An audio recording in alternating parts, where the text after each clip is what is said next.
ನಮಸ್ಕಾರ. ಈ ಮಾಹಿತಿಯುಕ್ತ ಚರ್ಚೆಗೆ ಸ್ವಾಗತ. ಆಫ್ರಿಕನ್ ಲವ್ ಬರ್ಡ್ಗಳನ್ನ ಅತ್ಯಂತ ಸುರಕ್ಷಿತವಾಗಿ, ಕಾಳಜಿಯಿಂದ ಮತ್ತು ನೈತಿಕವಾಗಿ ಸಂತಾನೋತ್ಪತ್ತಿ ಅಂದ್ರೆ ಬ್ರೀಡ್ ಮಾಡೋದು ಹೇಗೆ ಅನ್ನೋದ್ರ ಬಗ್ಗೆ ಇವತ್ತು ನಾವು ಸಂಪೂರ್ಣವಾಗಿ ತಿಳಿದುಕೊಳ್ಳೋಣ. ಈ ಸುಂದರ ಹಕ್ಕಿಗಳ ಪ್ರಪಂಚ ಎಷ್ಟು ಆಕರ್ಷಕವೋ, ಅವುಗಳನ್ನ ಬೆಳೆಸುವ ಹಿಂದಿನ ವಿಜ್ಞಾನ ಮತ್ತು ಶಿಸ್ತು ಕೂಡ ಅಷ್ಟೇ ಮುಖ್ಯವಾದದ್ದು. ಮುಂದಿನ ಕೆಲವೇ ನಿಮಿಷಗಳಲ್ಲಿ ನಾವು ಬ್ರೀಡಿಂಗ್ನ ಪ್ರಮುಖ ಸುವರ್ಣ ನಿಯಮಗಳು, ಹಕ್ಕಿಗಳಿಗೆ ಕೊಡಬೇಕಾದ ದೈನಂದಿನ ಪೌಷ್ಟಿಕಾಂಶ, ಗೂಡಿನ ನಿರ್ಮಾಣ, ಹಾಗೆಯೇ ಮೊಟ್ಟೆಯಿಂದ ಮರಿ ಹೊರಬರುವವರೆಗಿನ ಸಂಪೂರ್ಣ ಬೆಳವಣಿಗೆಯ ಹಂತಗಳನ್ನ ವಿವರವಾಗಿ ನೋಡಲಿದ್ದೇವೆ. ಸರಿ, ತಡ ಮಾಡೋದು ಬೇಡ. ಮೊದಲಿಗೆ ಈ ಸಂತಾನೋತ್ಪತ್ತಿಯ ಅತ್ಯಂತ ಮೂಲಭೂತವಾದ ಮತ್ತು ಸುರಕ್ಷತೆಯ ದೃಷ್ಟಿಯಿಂದ ಕಡ್ಡಾಯವಾಗಿ ಪಾಲಿಸಲೇಬೇಕಾದ ಸುವರ್ಣ ನಿಯಮಗಳ ಬಗ್ಗೆ ಗಮನಹರಿಸೋಣ. ನೋಡಿ, ಹಕ್ಕಿಗಳನ್ನ ಯಾವ ವಯಸ್ಸಿಗೆ ಜೋಡಿ ಮಾಡ್ತೀವಿ ಅನ್ನೋದು ಬಹಳ ಮುಖ್ಯ. ಕನಿಷ್ಠ 10 ರಿಂದ 12 ತಿಂಗಳ ವಯಸ್ಸಿನ ಸಂಪೂರ್ಣ ಪ್ರಬುದ್ಧವಾದ ಹಕ್ಕಿಗಳನ್ನ ಮಾತ್ರ, ಅದು ಕೂಡ ಒಂದೇ ತಳಿಯ ಹಕ್ಕಿಗಳನ್ನ ಮಾತ್ರ ಜೊತೆ ಮಾಡಬೇಕು. ಉದಾಹರಣೆಗೆ, ಪರ್ಸೋನಾಟಸ್ ತಳಿಯ ಜೊತೆ ಪರ್ಸೋನಾಟಸ್ ಮಾತ್ರ ಇರಬೇಕು. ಒಂದು ವೇಳೆ 6 ತಿಂಗಳಿಗಿಂತ ಚಿಕ್ಕ ವಯಸ್ಸಿನಲ್ಲೇ ಬ್ರೀಡಿಂಗ್ ಮಾಡಿದ್ರೆ ಅಥವಾ ಬೇರೆ ಬೇರೆ ತಳಿಗಳನ್ನ ಕ್ರಾಸ್ ಬ್ರೀಡ್ ಮಾಡಿದ್ರೆ ಹಕ್ಕಿಗಳಲ್ಲಿ ಆಕ್ರಮಣಕಾರಿ ನಡವಳಿಕೆ ಶುರುವಾಗಬಹುದು.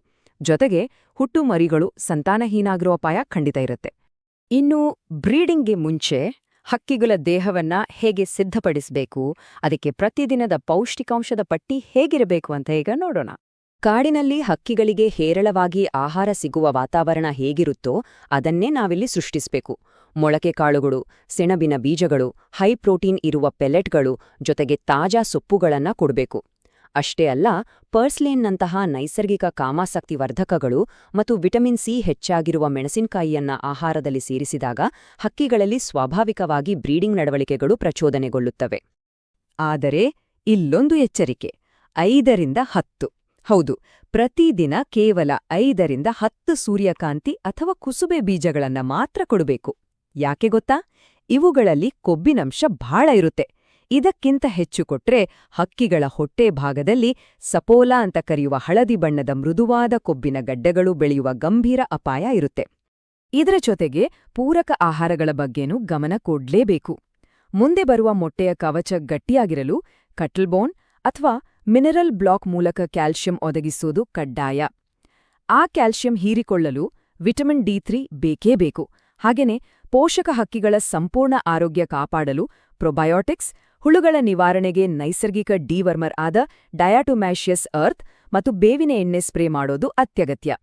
ಪೌಷ್ಟಿಕಾಂಶದ ಬಗ್ಗೆ ತಿಳ್ಕೊಂಡ್ವಿ. ಈಗ ಹಕ್ಕಿಗಳಿಗೆ ಒಂದು ಪರಿಪೂರ್ಣ ಮತ್ತು ಸಂಪೂರ್ಣ ಸುರಕ್ಷಿತವಾದ ಗೂಡನ್ನ ಹೇಗೆ ನಿರ್ಮಾಣ ಮಾಡೋದು ಅಂತ ನೋಡೋಣ ಬನ್ನಿ. ಹಕ್ಕಿಗಳು ಮುಕ್ತವಾಗಿರಲು 30ಕ್ಕೆ 17 ಮತ್ತು 18 ಇಂಚಿನ ವಿಶಾಲವಾದ ಪಂಜರ ಇರಬೇಕು.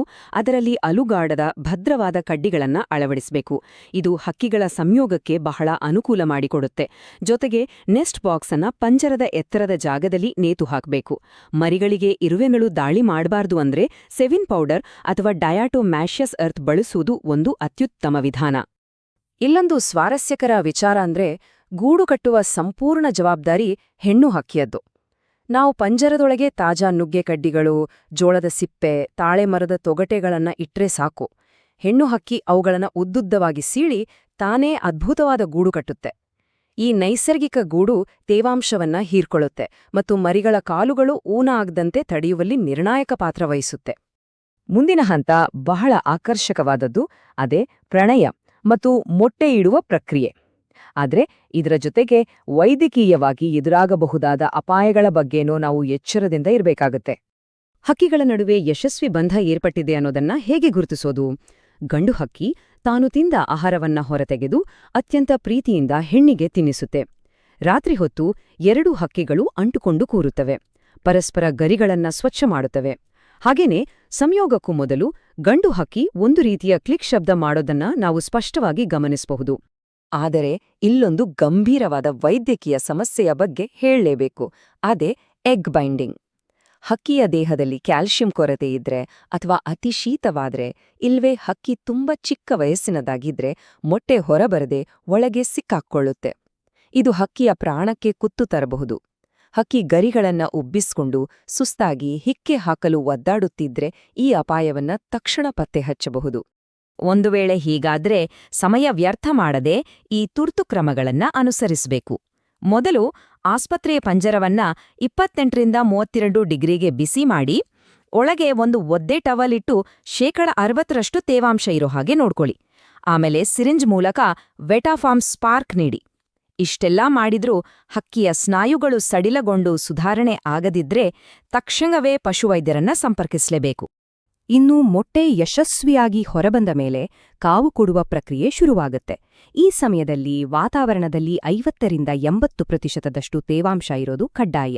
ತೇವಾಂಶ ಕಡಿಮೆಯಾದ್ರೆ ಮೊಟ್ಟೆಯೊಳಗಿನ ಮರಿ ಅಥವಾ ಭ್ರೂಣ ನಿರ್ಜಲೀಕರಣಗೊಂಡು ಉಸಿರುಗಟ್ಟಿ ಸಾಯುವ ಅಪಾಯ ಖಂಡಿತ ಇರುತ್ತೆ. ಈಗ ಕೊನೆಯ ಮತ್ತು ಅತ್ಯಂತ ಸುಂದರವಾದ ಹಂತ, ಮೊಟ್ಟೆಯಿಟ್ಟ ದಿನದಿಂದ ಹಿಡಿದು ಮರಿಗಳು ಸ್ವತಂತ್ರವಾಗಿ ಬದುಕಲು ಕಲಿಯೋವರೆಗಿನ ಆ ರೋಚಕ ಪಯಣವನ್ನ ನೋಡೋಣ. ಮೊಟ್ಟೆಗೆ ಕಾವು ಕೊಡುವ ಹಂತವನ್ನ ಒಮ್ಮೆ ಗಮನಿಸೋಣ. ಸಂಯೋಗದ ನಂತರ ಸುಮಾರು 10 ದಿನಗಳಲ್ಲಿ ಮೊದಲ ಮೊಟ್ಟೆ ಹೊರಬರುತ್ತೆ. ಮೊಟ್ಟೆಯಿಟ್ಟ 10ನೇ ದಿನಕ್ಕೆ ಒಂದು ಸಣ್ಣ ಟಾರ್ಚ್ ಹಿಡಿದು ಮೊಟ್ಟೆಯೊಳಗೆ ಕೆಂಪು ರಕ್ತನಾಳಗಳು ಬೆಳೆದಿವೆಯಾ ಅಂತ ಪರೀಕ್ಷೆ ಮಾಡಬೇಕು. ಇದನ್ನೇ ಕ್ಯಾಂಡ್ಲಿಂಗ್ ಅಂತಾರೆ.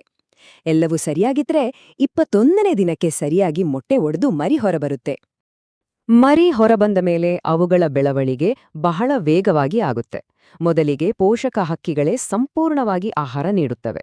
10ನೇ ದಿನಕ್ಕೆ ಮರಿಗಳ ಕಣ್ಣು ತೆರೆಯುತ್ತವೆ. 5ರಿಂದ 6 ವಾರಗಳಲ್ಲಿ ಗರಿಗಳು ಬಂದು ಹಾರಲು ಕಲಿಯುತ್ತವೆ. 8 ವಾರಗಳಾಗುವಷ್ಟರಲ್ಲಿ ಅವು ಸಂಪೂರ್ಣ ಸ್ವಾವಲಂಬಿಯಾಗುತ್ತವೆ. ಅಂದ್ರೆ ತಾವೇ ಕಾಳುಗಳನ್ನ ತಿನ್ನಲು ಶುರು ಮಾಡುತ್ತವೆ.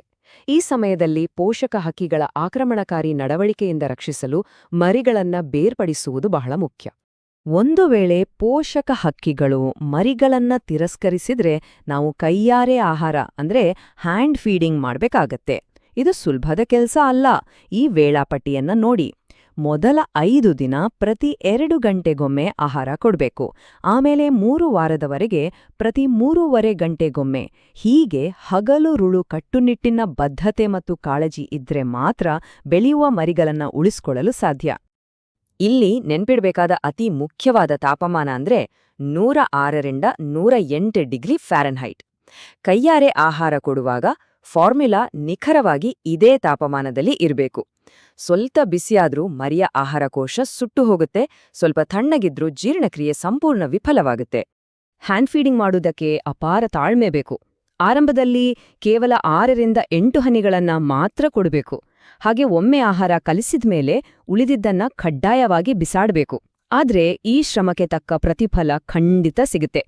ಕೊನೆಯಲ್ಲಿ ಮನುಷ್ಯರ ಜೊತೆ ಅತ್ಯಂತ ಆಳವಾದ ಬಂಧ ಹೊಂದಿರುವ ಒಂದು ಅದ್ಭುತವಾದ ಒಡನಾಡಿ ಹಕ್ಕಿ ಸಿಗೋದಂತೂ ಖಂಡಿತ. ಮರಿಗಳು ಯಶಸ್ವಿಯಾಗಿ ಸ್ವಾವಲಂಬಿಗಳಾದ ನಂತರ ಆ 8 ವಾರದ ಮರಿಗಳನ್ನ ಬೇರೆ ಪಂಜರಕ್ಕೆ ಶಿಫ್ಟ್ ಮಾಡಬೇಕು. ಹಳೆ ಪಂಜರ ಮತ್ತು ನೆಸ್ಟ್ ಬಾಕ್ಸ್ಗಳನ್ನ ಸಂಪೂರ್ಣವಾಗಿ ಸ್ವಚ್ಛಗೊಳಿಸಬೇಕು. ಇನ್ನೊಂದು ಪ್ರಮುಖ ವಿಚಾರ ಅಂದ್ರೆ ಪೋಷಕ ಹಕ್ಕಿಗಳಿಗೆ ಗರಿಷ್ಠ 3 ಬಾರಿ ಮಾತ್ರ ಬ್ರೀಡಿಂಗ್ಗೆ ಅವಕಾಶ ಕೊಡಬೇಕು. ಆಮೇಲೆ ಅವುಗಳ ದೀರ್ಘಕಾಲೀನ ಆರೋಗ್ಯ ಮತ್ತು ಚೈತನ್ಯಕ್ಕಾಗಿ ಮುಂದಿನ ಋತುವಿನವರೆಗೆ ಕಡ್ಡಾಯವಾಗಿ ದೀರ್ಘ ವಿಶ್ರಾಂತಿ ಕೊಡಲೇಬೇಕು. ವಯಸ್ಸಿನ ಪ್ರಬುದ್ಧತೆ, ನಿಖರವಾದ ಪೌಷ್ಟಿಕಾಂಶ ಮತ್ತು ಸರಿಯಾದ ಸಮಯ ಪಾಲನೆ, ಈ 3ರ ಸೂಕ್ಷ್ಮ ಸಮತೋಲನವನ್ನ ನಾವಿಂದು ಅರ್ಥ ಮಾಡಿಕೊಂಡ್ವಿ. ಹಾಗಾದ್ರೆ ಹೊಸ ಲವ್ ಬರ್ಡ್ಗಳನ್ನ ಈ ಜಗತ್ತಿಗೆ ತರುವಂಥ ಈ ಅದ್ಭುತ ಜವಾಬ್ದಾರಿಗೆ ಒಂದು ಏವಿಯರಿಯನ್ನ ಅತ್ಯುತ್ತಮವಾಗಿ ಹೇಗೆ ಸಿದ್ಧಪಡಿಸಬಹುದು? ಇದನ್ನೊಮ್ಮೆ ಯೋಚಿಸಿ.